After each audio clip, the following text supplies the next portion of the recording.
អភិបាលខេត្តបៃលិនផ្ដាំផ្ញើដល់បងប្អូនពលករវិលត្រឡប់មកពីប្រទេសថៃកុំព្រួយបារម្ភរឿងអត់ការងារធ្វើ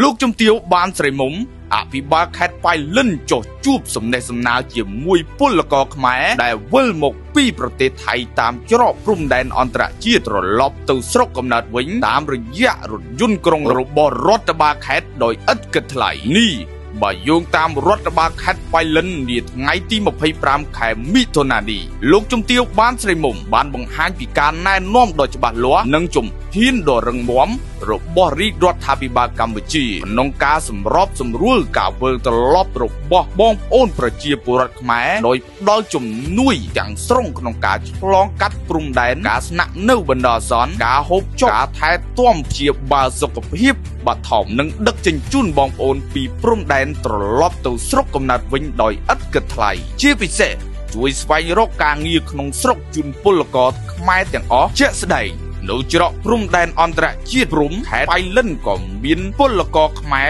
បានធ្វើដំណើរឆ្លងព្រំដែនត្រឡប់មកកម្ពុជាវិញបណ្ដា